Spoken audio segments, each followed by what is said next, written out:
Pemirsa, puncak arus balik mudik gelombang kedua dimulai akhir pekan ini. Pantauan di depan gerbang tol Keramasan dan di seputaran wilayah Kertapati, kepadatan arus lalu lintas masih normal. Petugas pos pantau mudik Lebaran 2023 memprediksi kepadatan arus mudik terjadi saat malam hari.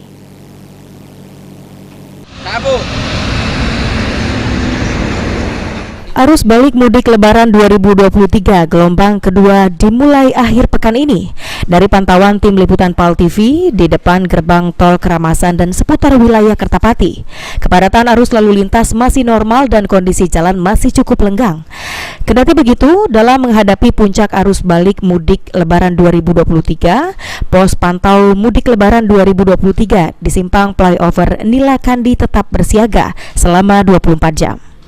Kapos Pantau Mudik Lebaran 2023 Ibtu Zunet mengatakan, jika anggota Dishub, Pol PP, dan Dinkes siap menyambut puncak arus balik mudik 2023 gelombang kedua ini. Zunet juga menjelaskan, jika kondisi lalu lintas di gerbang tol dan seputar wilayah Kertapati masih dalam kategori lenggang. Diprediksi kepadatan lalu lintas pada arus balik mudik terjadi saat pukul 10 malam ke atas. Dihimbau kepada para pengendara, baik pengendara roda 2 maupun roda 4 yang tengah melakukan perjalanan balik mudik, agar selalu berhati-hati dan segera berhenti saat mengantuk, serta selalu memeriksa kondisi kendaraan sebelum berangkat.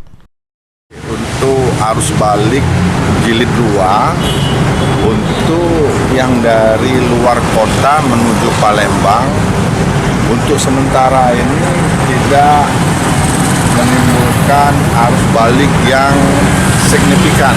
Artinya untuk arus lalin masih lancar. Untuk bis-bis besar dari luar kota Palembang itu biasanya dia ke kota Palembangnya agak malam. Artinya untuk jam-jam seperti jam 10 ke atas, mungkin akan kalau siang menghindari kemacetan. Dan diinformasikan untuk sampai sekarang di pos pelayanan Simpang Nila Kandi untuk lalin, landai, dan masih lancar, Pak. Irawan, PAL TV.